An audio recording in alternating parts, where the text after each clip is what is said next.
You fired up? Are you ready to go? Yeah.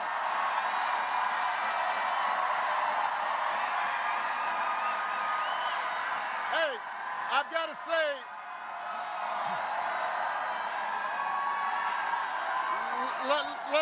let me just say, let me just say,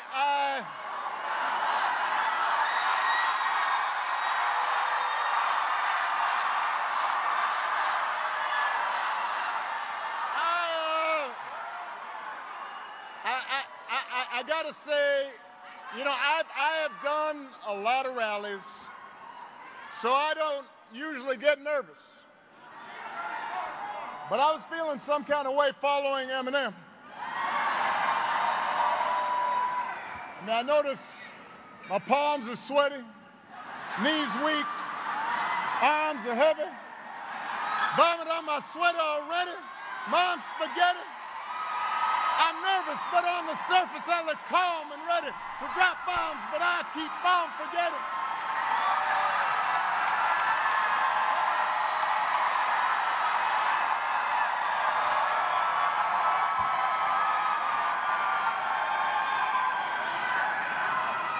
Dun, dun, dun, dun, dun, dun, dun, dun, dun, dun, dun. I thought Eminem was going to be performing. I was going to jump out. Love me some Eminem. I love you back. All right. I love you back.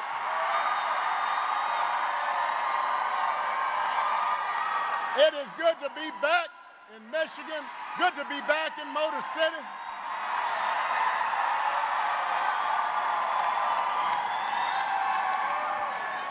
Now, I heard there was another rally here on Friday night, but it was a little smaller than this one. Don't boo now, vote. Don't boo. I'm telling you right now, don't boo. They can't hear your boos, but they can hear your votes.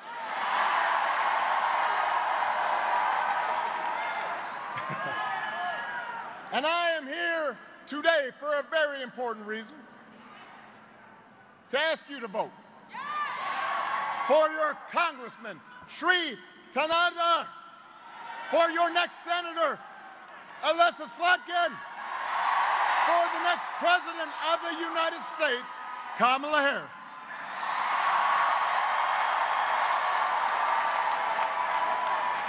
And I know you've heard this already, but it is worth repeating. Here in Detroit, early in-person voting has already started. If you are not registered, you can do it right before you vote at any early voting site. Early in-person voting begins all across Michigan on October 26th. And if you have an absentee ballot, just go ahead and return it. Don't be waiting. Just go ahead and do that. Find out where to vote early, where to register. If you need to find out where there's a ballot drop box near you, all that information's at iwillvote.com/Michigan.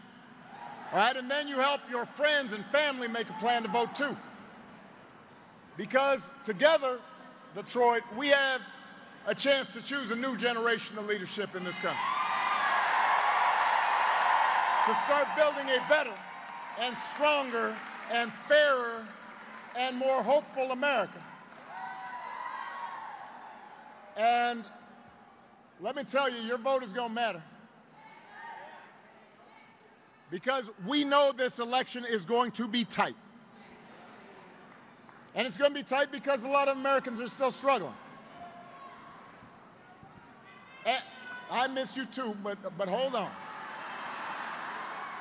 We can catch up later. As a country, hold on a second. As a country, we've been through a lot together these last few years.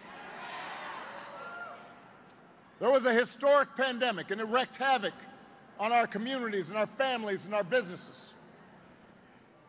Disruptions from the pandemic then caused prices to hike. And that put a strain on family budgets. And people started feeling like no matter how hard they worked, they're just treading water. So I get why people are looking to shake things up. I understand that.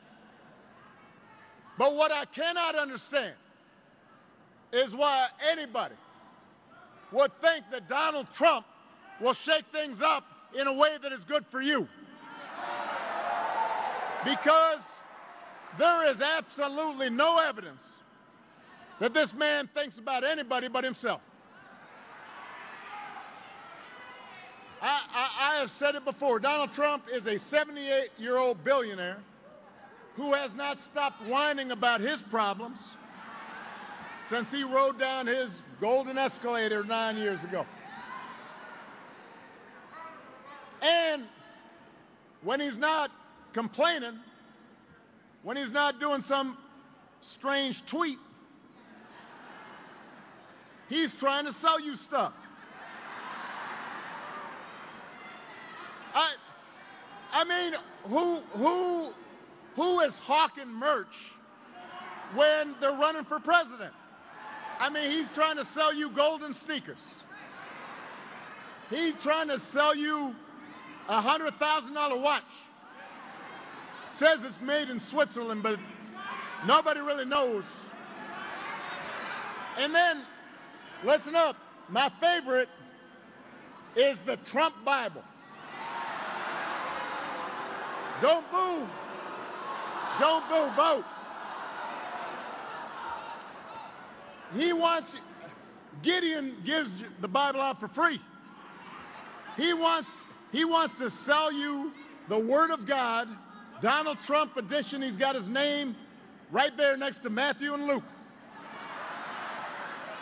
And I'll give you one guess where those Bibles are made. He's Mr. Tough Guy on China, except when he can make a few bucks. Listen, you cannot make this stuff up.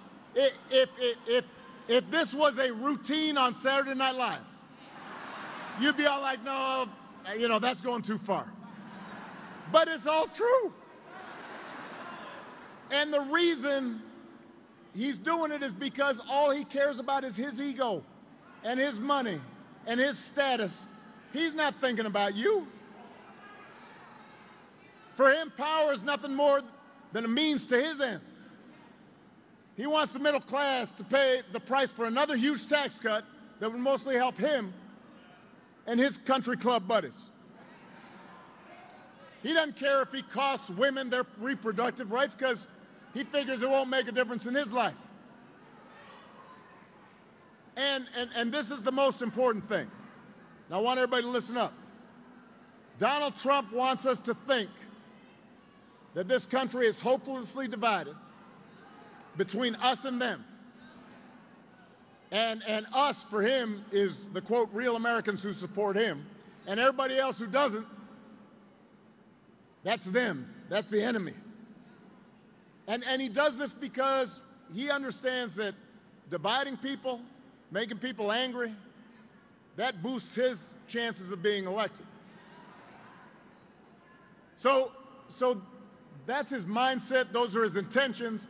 And then there is also the question of his competence.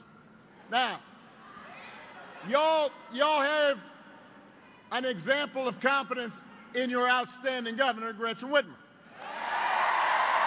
That's what competence is. Getting stuff done. On the other hand, have you seen Mr. Trump lately? He's out there he'll give like 2.5-hour speeches. Just a word salad. You don't know what the heck he's saying. The other day, he had a town hall meeting. Now, I've had a lot of town hall meetings. And the point is that you're supposed to listen and then answer questions from your constituents. About 45 minutes into it, he just said, you know what, I don't feel like taking questions no more. And then he just played music for half an hour. He's just up there swaying to Ave Maria YMCA. Can you imagine if Alyssa or I or Gretchen did that? Now, I will say our playlist might be better. I'd have Lose Yourself on there.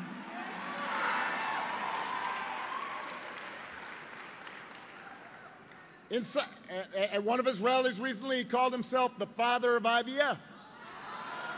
Now, I have no idea what that means, and you don't either. He said January 6th was a day of love. Made it sound like Woodstock. Made it sound like Coachella. Here's the point, Detroit. If your grandpa was acting like this, you'd be worried. You'd call up. You'd call up your sister, your brother, your cousin. You'd be all like, let me holler at you. Have you noticed Grandpa? He acting a little funny. But this is somebody who wants unchecked power. We do not need to see what an older, loonier Donald Trump looks like with no guardrails. America's ready to turn the page. We're ready for a better story. Michigan, we are ready for a President Kamala Harris.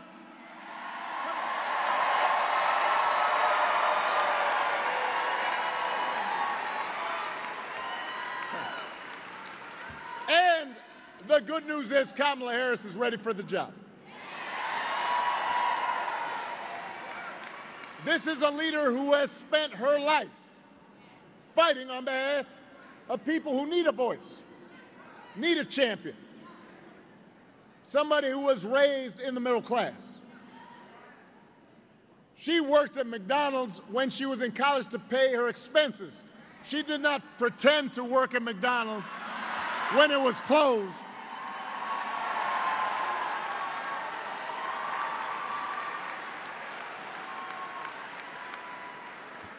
This is somebody who believes in the values that built this country. And she is as prepared as any nominee for president has ever been. That's who Kamala is. And in the White House, she'll have an outstanding partner in Governor Tim Walz. Now, before I came here, I was in Madison, Wisconsin, and Tim Walz was there. And I love that dude. He's a veteran, he's a teacher, he's a coach, a marksman. He's been a great governor, and he's a car guy. He can even take a vintage truck apart and put it back together again. Now, do you think Donald Trump can do that? Do you think Donald Trump has ever even changed a tire in his life? Let me tell you, if that man gets a flat tire, what's the matter? We need an EMT? I think we may need an EMT back there. That's all right. This always happens. Everybody bend your knees a little bit. Yeah. Dun, dun, dun, dun, dun, dun, dun, dun, dun, dun, dun, dun. You got to keep moving a little bit. Don't lock those knees. EMT right back there, please. Now, I am telling you, he has not ever changed a flat tire. He has his chauffeur change a tire. He says, Jeeves, Jeeves, change that tire. That's what he calls him, Jeeves. I don't know if his name's actually Jeeves, but that's how I imagine it. The point is, if you elect Kamala and Tim, they will not be focused on their problems. They'll be focused on your problems. They can see you and relate to you because they've lived like you have. And they understand that too many folks in Michigan and across the country are still struggling to pay the bills. Now, understand, wages are steadily growing. Inflation is slowing. But the price of everything from health care to housing to groceries is still too high. And that hurts. The question is, who's actually going to do something about it? All right, y'all already know the answer, but let me give it to you anyway.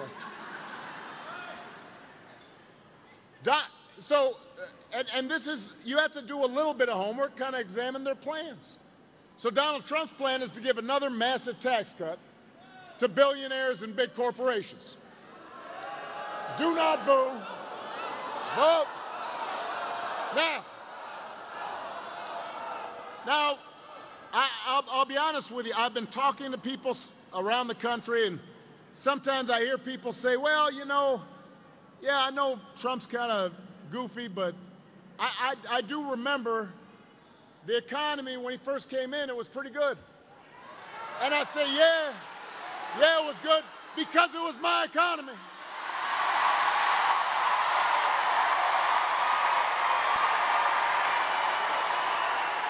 I know y'all remember it. I know folks in Detroit remember it. I spent 8 years cleaning up the mess that the Republicans left me.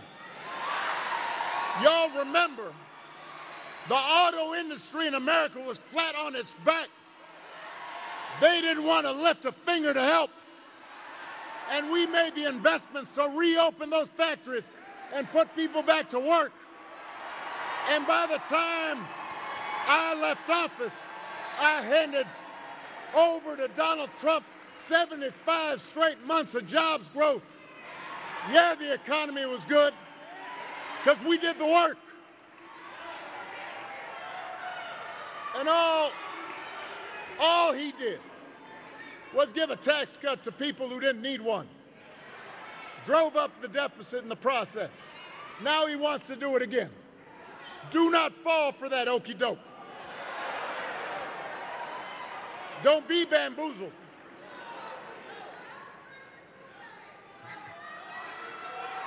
All right, so that's on the economy.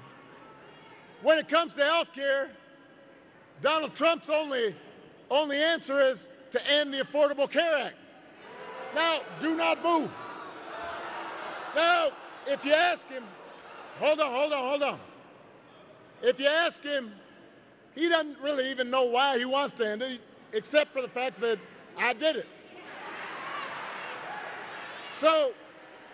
But the problem he's got, the problem Vance has got, is it's now popular, right? Because 50 million people have gotten health care from it that didn't have it before. So y'all remember this? A couple weeks ago, his running mate is debating Tim, and his running mate says, has the nerve, has the chutzpah, has the gall to say Donald Trump, quote, salvaged the Affordable Care Act. Donald Trump spent his entire presidency trying to tear that thing down. And he couldn't even do that right. And now, 8 years after he was elected, the moderator in the debate, y'all remember this, moderator says, all right, well, if you take down the Affordable Care Act, what are you going to do? He said, well, I've got concepts of a plan for how we replace it. Concepts of a plan. Now, I want y'all to think about this. Let's say your boss gives you an assignment, says, look, I need it by Friday. So Friday rolls around, your boss says, did you finish that project? And you say, well, actually, I haven't started, but I do have a concept of a plan.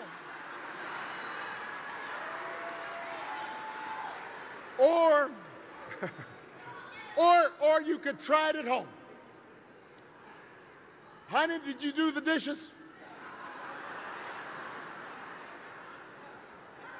I have a concept of a plan to do the dishes. How's that going to go over? If it would not work for you, why should it work for the President of the United States? And the good news is that Kamala Harris does not have concepts of a plan. She has an actual plan to make your life better. To bring down the cost of things like groceries. She'll go after corporations that are trying to jack up prices, just like she went after the big banks and for-profit colleges when she was the Attorney General in California. To lower housing costs, Kamala is going to cut red tape and work with state and local governments and the private sector to build 3 million new homes. She'll give first-time home buyers up to $25,000 to help with a down payment. Concrete plans. To lower health care costs, Kamala's already worked with Joe Biden to bring down the cost of insulin and more than 50 prescription drugs. She's going to do more. As president, she will not stop working to limit out-of-pocket costs and protect your care. And instead of giving more tax cuts to billionaires, raising prices on working families, Kamala's going to give a tax cut to people who need it. 100 million working class and middle class and working people here in America.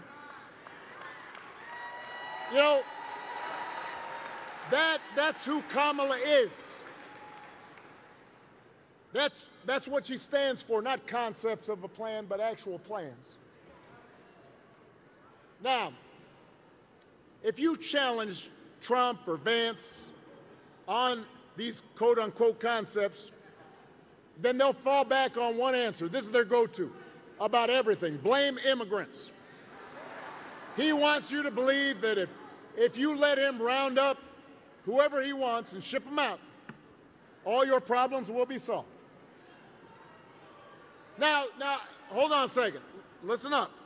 There are going to be a couple times where I really want to key in on this, because this is a big issue that's driving a lot of folks to think about voting for this guy.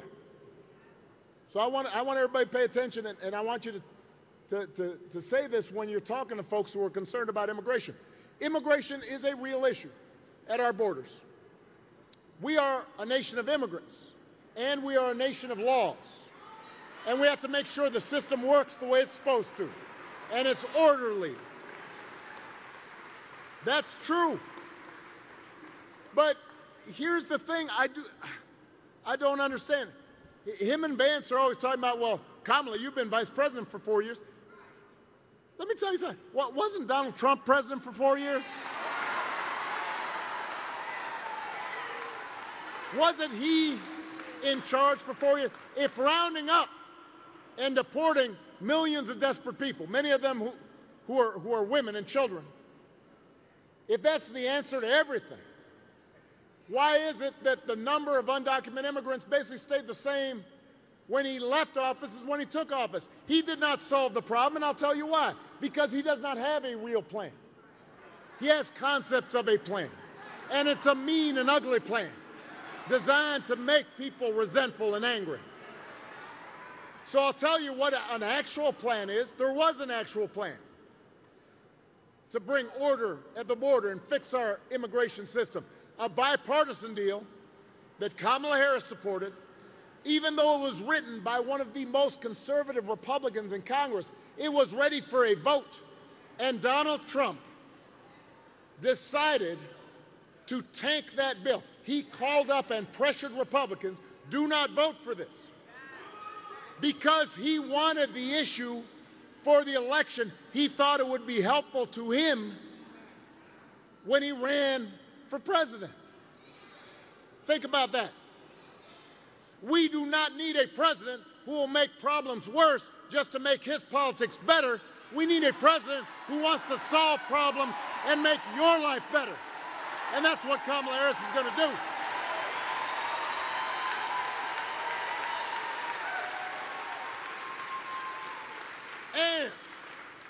To help her do it, she will need a Senate full of public servants like Alyssa Slotkin.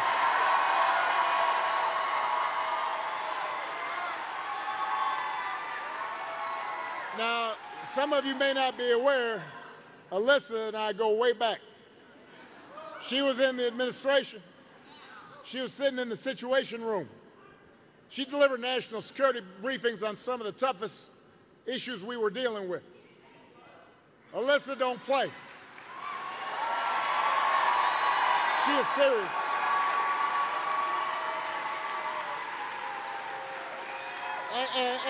And on some of these key issues, I'd have her negotiate on my behalf because she understood when you had to compromise and when you had to stand firm. And in Congress, she's been working on the issues that matter to you, like bringing down the cost of prescription drugs and bringing supply chains back to the U.S. and creating good jobs right here in Michigan, working with state government. This is the kind of person we need in Washington, because presidents can't do it alone. She will help Kamala and Tim get stuff done.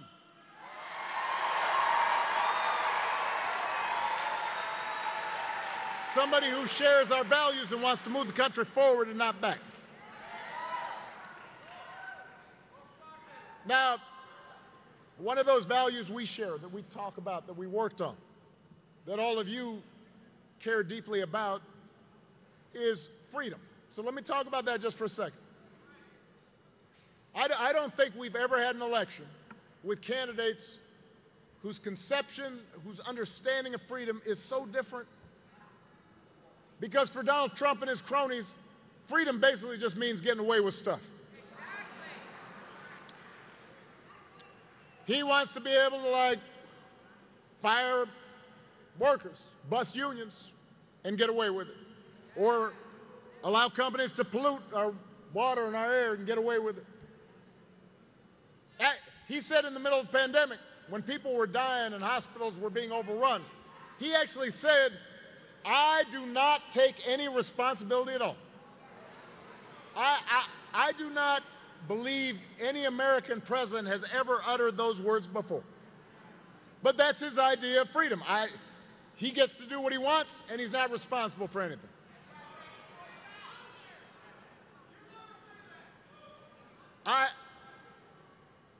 We have a broader idea of freedom. We believe in the freedom if we're willing to work hard to provide for our families. We believe in the freedom to breathe clean air and drink clean water and send our kids to school without worrying if they're going to come home. We believe that true freedom gives each of us the right to make decisions about our own lives, and it requires us to recognize that other people have the freedom to make different choices.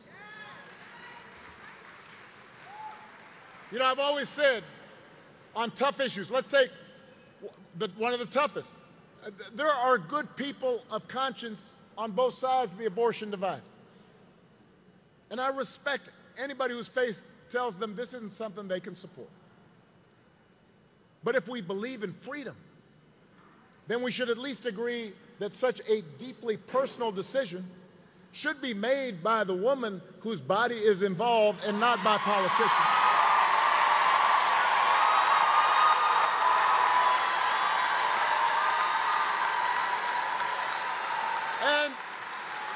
And the majority of America agrees with it, which is why you've been seeing Donald Trump try to tie himself into a pretzel on this issue. When he ran for president the first time, he said he'd support punishing women who got an abortion. Now, just a few weeks ago, he told women, I'll be your protector. I'll tell you how he protected you. He handpicked 3 of the Supreme Court justices that overturned Roe versus Wade. He bragged about it. Now there are Trump abortion bans in 20 states, many of them with no exceptions for rape and incest.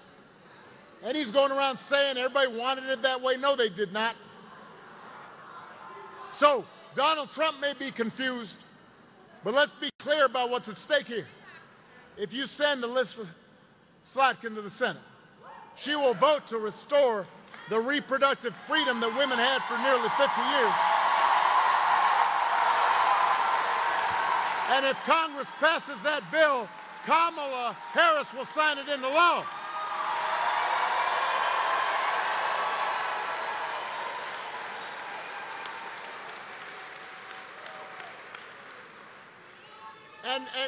And that is just one example of how elections matter.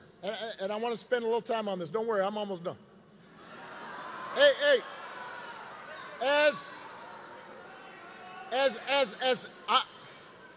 I get how frustrating politics can seem sometimes. I get frustrated, Lord knows. I don't watch cable news because it gives you a headache, put you in a bad mood, because it seems like folks are just arguing and bickering and mad, and then nothing gets done, and so you start feeling like your vote doesn't matter.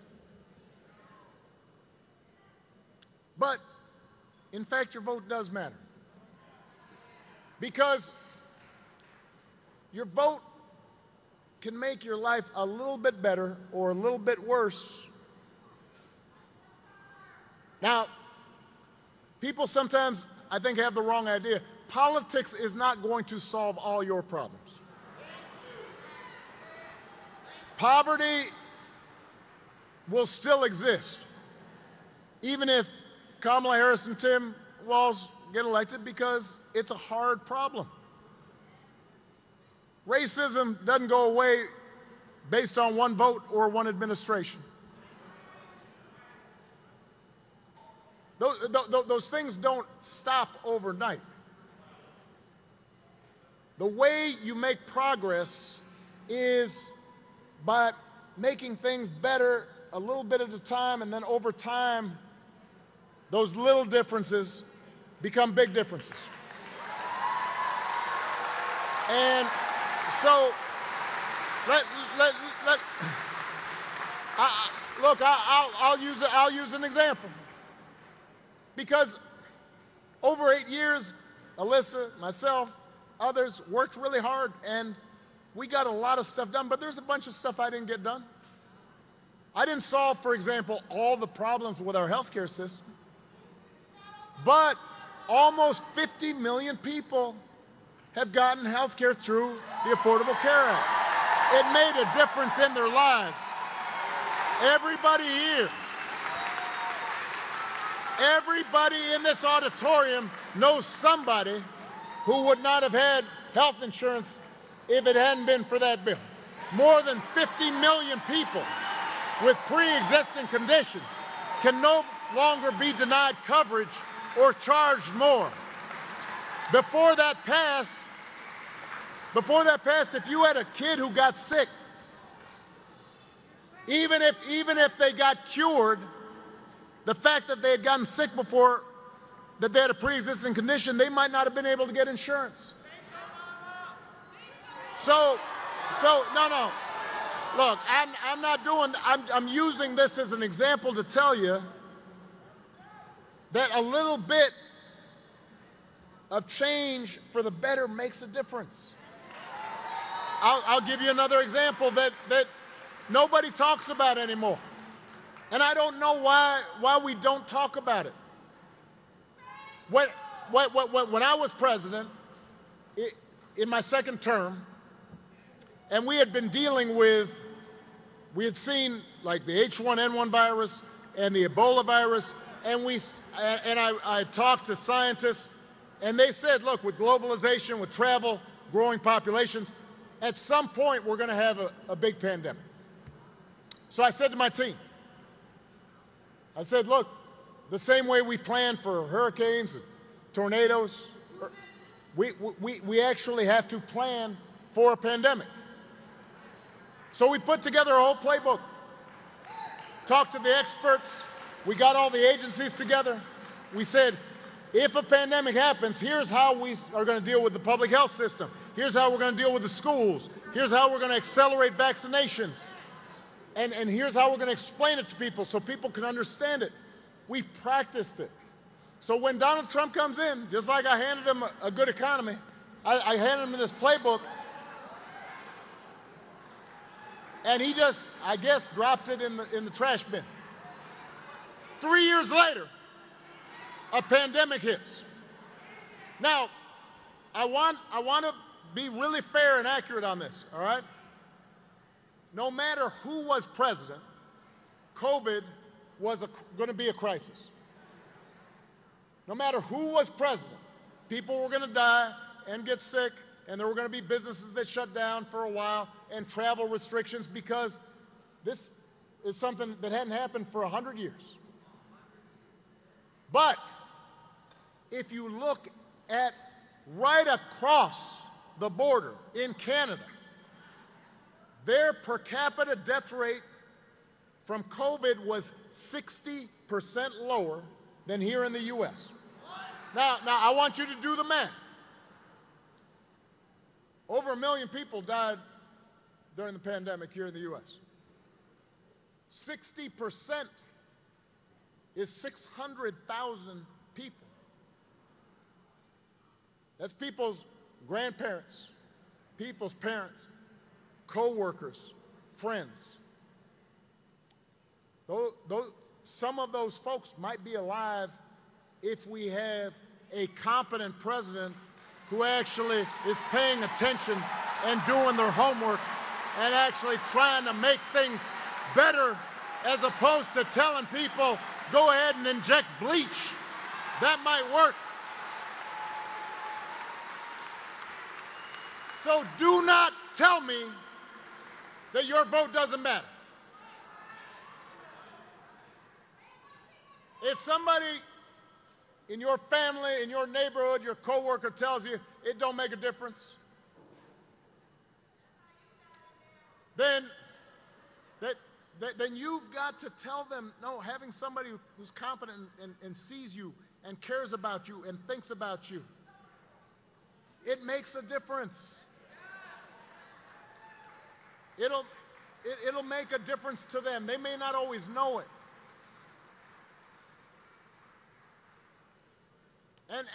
And if that's not enough, then you also have to remind them that any election is about more than just policies. It's about values, and it is about character.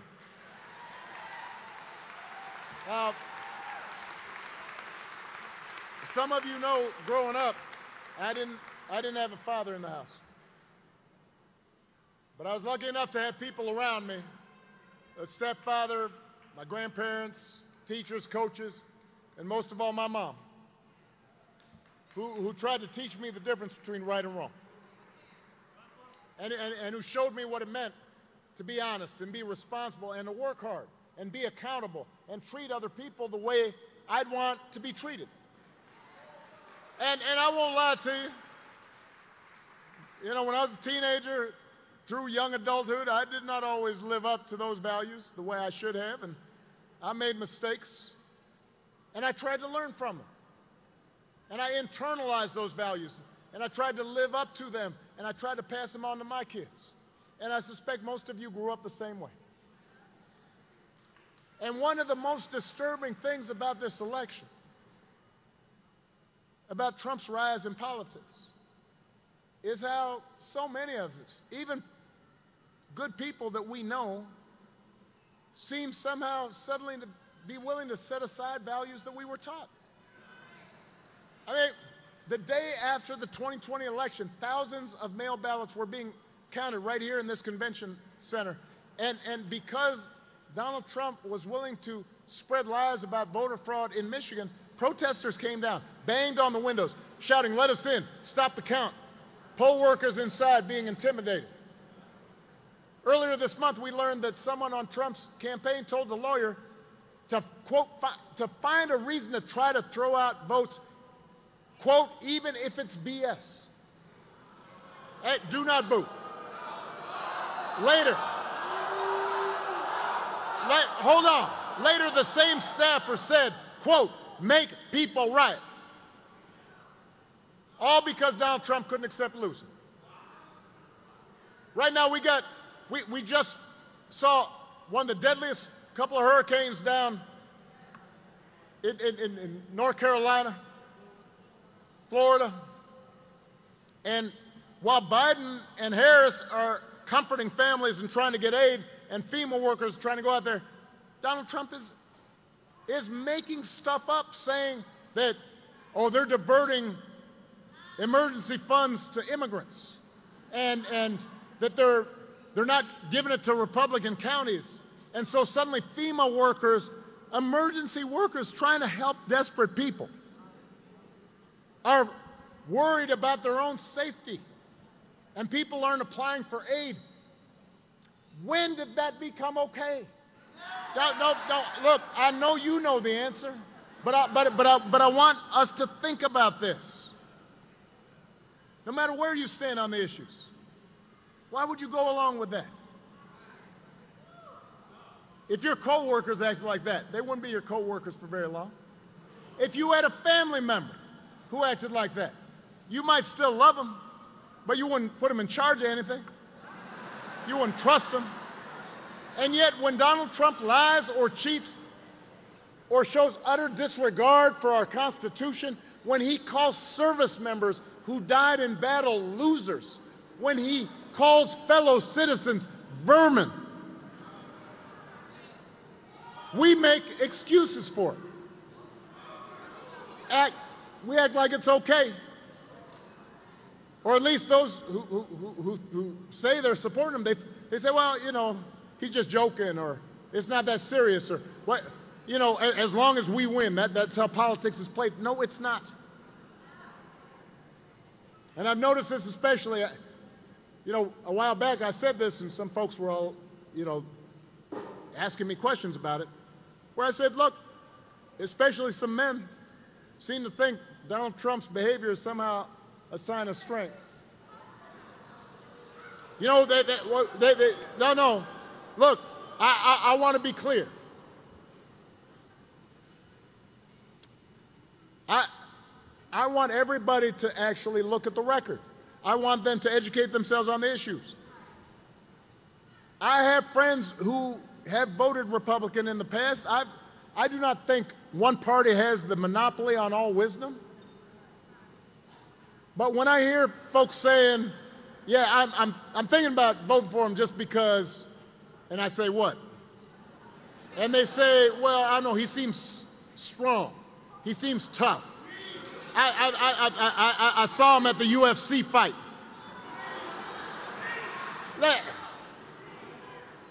I am here to tell you that is not what real strength is. It never has been. Real strength is about working hard. All those guys showing up every day on the factory floor, busting their butts to support their families, that's real strength. Real strength is taking responsibility for your actions and upholding your duty. Real strength is about telling the truth, even when it's inconvenient. Real strength is about helping people who need it and standing up for those who can't always stand up for themselves. That's what we should want in our daughters and our sons. And that is what I want to see in the President of the United States of America.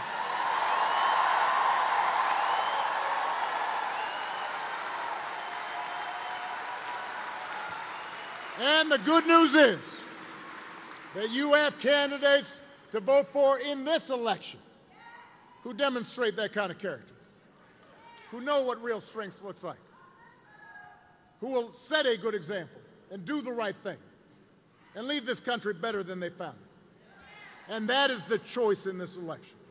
It is not just policies that are on the ballot. It is about who we are. It is about what we stand for. So whether this election is making you feel excited or scared or hopeful or frustrated or anything in between, do not sit back and hope for the best. I know I'm the hope guy, but don't just hope. Get off your couch and vote. Put down your vote. Put down your phone and vote. Vote for Kamala Harris as the next president of the United States. Vote for Tim Walz as the next Vice President of the United States. Vote for Alyssa Slotkin and this whole incredible Michigan Democratic ticket. Get your friends and family, neighbors, co-workers to do the same. Because if enough of us make our voices heard, we will leave no doubt about the outcome of this election. We will leave no doubt about who we are and what America stands for. And together we will keep building a country that is more fair and more just and more equal and more free. That is our job, Detroit. That is our job, Michigan. That's our responsibility. Let's get to work. Thank you, Detroit. Thank you, Michigan.